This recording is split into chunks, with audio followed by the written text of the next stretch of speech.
Bismillahirrahmanirrahim. Assalamualaikum warahmatullahi wabarakatuh. Alhamdulillahirabbil alamin. Allahumma shalli ala Muhammad wa ala ali Muhammad.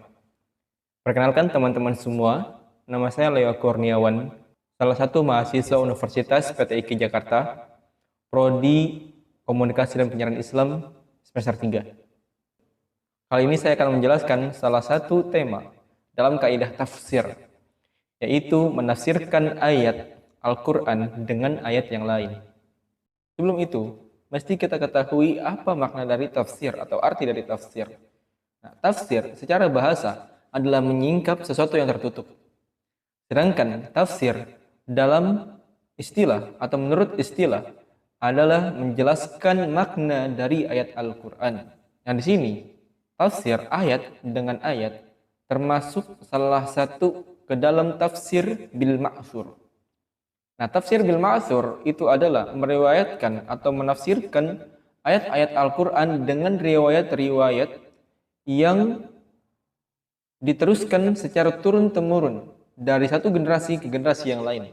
Yaitu berupa yang pertama, menjelaskan atau menafsirkan ayat Al-Quran dengan ayat yang lain. Kemudian yang kedua, menafsirkan ayat Al-Quran dengan hadis dari Rasulullah SAW. Kemudian yang ketiga, menafsirkan ayat Al-Quran dengan perkataan para sahabat yang belajar langsung dengan Rasulullah SAW. Kemudian yang keempat, yaitu menafsirkan ayat Al-Quran dengan perkataan para tabi'in. Tafsir ayat dengan ayat itu memiliki keutamaan atau keunggulan. Yang pertama, itu menjaga keautentikan Al-Quran, karena ditafsir atau dijelaskan dari riwayat yang terpercaya, yaitu dari Al-Quran itu sendiri, dari hadis, perkataan para sahabat dan tabi'in, yang mereka semua itu adalah generasi terbaik, sebagaimana yang Rasulullah SAW sabdakan, khairun nas qarni, thumma alladhi yalunahum, thumma alladhi yalunahum. Sebaik-baik manusia adalah manusia di zamanku, yaitu para sahabat. Kemudian generasi setelahnya, yaitu para tabi'in. Kemudian setelahnya, yaitu tabi'ut tabi'in. Maka di sini menafsirkan ayat Al-Quran dengan ayat yang lain, ya, itu merupakan keautentikan, terjaga autentiknya atau kemurnian ajarannya. Kemudian yang kedua, pemahamannya saat menafsirkan Al-Quran dengan Al-Quran, itu pemahamannya tidak akan keliru, ya, karena kita menafsirkan dengan ayat Allah. Ya, dan Allah yang paling tahu tentang firman-Nya tersebut. Itu teman-teman. Kemudian kita masuk kepada metode utama dalam tafsir ayat dengan ayat Al-Quran. Nah, yang pertama yaitu bayan al-mujmal. Menjelaskan atau menafsirkan ayat-ayat yang bersifat umum. Kemudian yang kedua, taqyid al-mutlaq. Ya, menafsirkan atau menjelaskan ayat-ayat yang umum dengan ayat-ayat yang memiliki syarat. Kemudian yang ketiga, takhsis al-am, yaitu menjelaskan atau menafsirkan ayat yang umum dengan ayat yang khusus. Kemudian yang keempat, al-mafhum min ayat bi ayat ukhra, yaitu menjelaskan ayat-ayat Al-Quran dengan ayat-ayat yang memiliki konteks atau pemahaman yang sama. Kemudian yang kelima, yaitu lafaz dan makna, yaitu menafsirkan ayat-ayat Al-Quran dengan lafaz atau makna yang sama. Selanjutnya, gaya bahasa. Di sini Allah memakai gaya bahasa yang terus diulang-ulang untuk menekankan makna dari ayat tersebut. Baik, kita akan jelaskan satu persatu dari metode yang tadi saya sebutkan. Yang pertama, yaitu bayan al-mujmal atau menafsirkan ayat-ayat Al-Quran yang bersifat umum. Menjelaskan ayat-ayat Al-Quran yang bersifat umum. Contohnya di dalam Quran surah Al-Fatihah ayat ke-6 yang berbunyi ihdinas siratal mustaqim.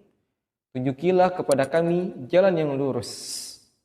Nah, di sini kita garis bawahi jalan yang lurus. Nah, maksudnya apa? Jalan yang lurus itu seperti apa? Kemudian dalam firman Allah yang lain di dalam Quran surah Al-An'am ayat 153, yaitu maksudnya jalan yang lurus adalah jalannya Allah Subhanahu wa taala. Baik. Kemudian yang kedua, metode dalam menafsirkan ayat dengan ayat, yaitu taqyid al-mutlaq atau mengikat, membatasi ayat-ayat yang bersifat umum, ya.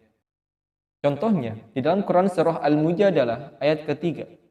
Di situ Allah mewajibkan seseorang yang telah menceraikan istrinya kemudian ingin rujuk kembali itu harus membebaskan budak. Di sini sebagai kafarat, ya. Kemudian budak yang dimaksud itu seperti apa?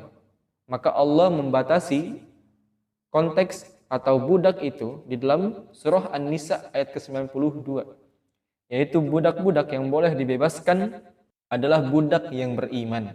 Kemudian kita lanjut. Metode yang ketiga, yaitu takhsis al-am, ya. Menafsirkan atau menjelaskan ayat-ayat Al-Quran yang bersifat umum dengan ayat-ayat Al-Quran yang bersifat khusus.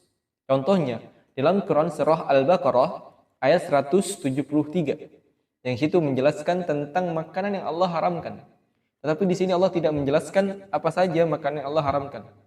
Kemudian dijelaskan dalam Quran surah An-Nahl ayat 115 bahwa makanan yang diharamkan itu berupa bangkai, kemudian darah, kemudian babi, kemudian sembelihan yang tidak disebut nama Allah saat menyembelihnya. Di sini kita bisa lihat bahwa Allah menjelaskan dari makna yang umum kemudian ke makna yang khusus. Kemudian metode yang keempat, yaitu tafsir al-mafhum min ayat bi ayat ukhra. Menjelaskan atau menafsirkan ayat-ayat Al-Quran yang memiliki konteks dan pemahaman yang sama. Contohnya, di dalam Quran surah Al-Baqarah ayat ke-43. Di sini Allah mewajibkan untuk orang-orang yang beriman mendirikan salat. Ya.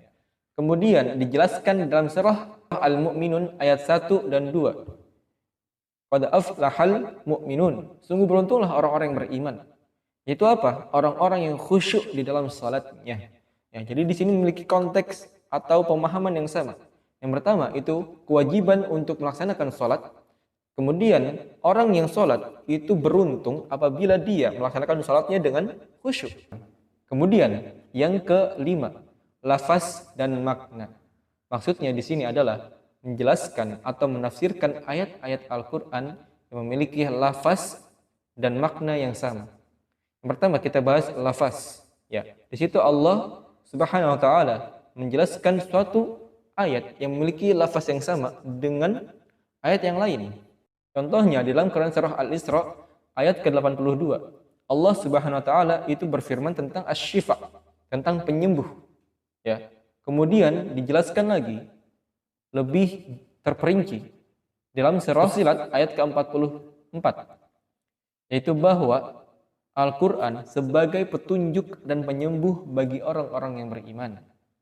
Ya, jadi di sini memiliki lafaz yang sama, yaitu tentang asy-syifa atau penyembuh. Kemudian makna dengan makna. Maksudnya di sini adalah menafsirkan ayat-ayat Al-Quran yang memiliki makna yang sama. Yaitu salah satu contohnya di dalam surah Al-Fatihah ayat ke-7 yang disebutkan bahwa siratal ladzina an'amta 'alaihim, yaitu jalan orang yang engkau beri nikmat. Nah, di sini orang-orang yang engkau beri nikmat atau Allah beri nikmat di dalam surah An-Nisa itu dijelaskan pada ayat 69. Orang-orang yang beri nikmat oleh Allah Subhanahu wa taala yaitu adalah para nabi, as-siddiqin, as-syuhada dan salihin. Ya. Di sini dijelaskan dengan makna yang sama. Yaitu apa? Orang-orang yang Allah beri nikmat. Selanjutnya yang keenam, yaitu gaya bahasa. Di sini Allah Subhanahu wa taala itu memaparkan keindahan di dalam Al-Quran dengan gaya bahasa yang terus berulang. Bahkan kaum musyrikin pada saat itu yang dia memiliki keahlian dalam bersyair tidak bisa menandingi keindahan gaya bahasa dari Al-Quran. Nah, di sini gaya bahasa dalam Al-Quran itu digunakan untuk menekankan suatu ayat. Dari ayat itu terdapat makna yang sangat luar biasa. Salah satu contohnya yaitu dalam surah Ar-Rahman. Allah Subhanahu wa taala selalu mengulang-ulang, "Fabi ayyi ala rabbikuma tukadziban?" Maka nikmat Tuhanmu yang manakah yang engkau dustakan? Ya, di sini kita diminta untuk merenungi. Ya, Allah telah memberikan kita banyak kenikmatan, tapi mungkin sering sekali tidak mensyukurinya. Ya, kemudian dalam surah yang lain, yaitu dalam surah Al-Mursalat, sini Allah menekankan tentang ancaman orang-orang yang mendustakan ayat-ayat Allah, yaitu pada ayat wailu yauma idzil lil mukadzibin, maka celakalah pada hari itu orang-orang yang mendustakan ayat-ayat Allah, mendustakan hari kiamat. Di sini Allah ingin menekankan tentang ancaman yang sangat luar biasa untuk orang-orang yang mendustakan. Baik, dari situ kita dapat memahami, yang dapat kita simpulkan dari 6 metode ini, bahwa Al-Quran itu memiliki keselarasan antara satu ayat dengan ayat yang lain. Tidak ada kontradiksi di situ. Ya. Dan di sini termasuk keindahan dalam Al-Quran, bahwa Allah itu memberikan penjelasan pada satu ayat dengan ayat yang lain. Ya. Dari sini juga kita dapat ambil kesimpulan bahwa seseorang yang dia menafsirkan ayat Al-Quran dengan ayat yang lain, pasti dia akan terhindar dari kekeliruan dalam memahami ayat-ayat Al-Quran. Karena ayat Al-Quran pasti itu benar, dan Allah yang paling mengetahui tentang firman-Nya. Maka seseorang yang menggunakan metode ini, yaitu menafsirkan ayat dengan ayat yang lain, itu sangat dekat akan kebenaran dalam memahami makna-makna Al-Quran. Dan kemudian kesimpulan yang lain, yaitu saat kita menafsirkan ayat Al-Quran dengan ayat yang lain, itu menjaga keautentikan atau kemurnian dari makna ayat Al-Quran itu sendiri. Karena kita menggunakan sumber yang sangat terpercaya. Yaitu apa? Yaitu dari ayat Al-Quran yang lain. Itu teman-teman. Ya, mungkin itu saja yang saya dapat sampaikan. Teruslah kita membaca Al-Quran, mempelajari Al-Quran, sehingga kita tahu makna yang terkandung dalam Al-Quran, sehingga kita tahu maksud dari Allah yang terkandung dalam Al-Quranul Karim. Ya, dan kita, apabila kita memiliki hati yang bersih, sungguh kita tidak akan pernah puas untuk membaca Al-Quran, untuk mempelajari Al-Quran, sebagaimana yang dikatakan oleh Utsman bin Affan. Terima kasih saja yang dapat saya sampaikan. Assalamualaikum warahmatullahi wabarakatuh.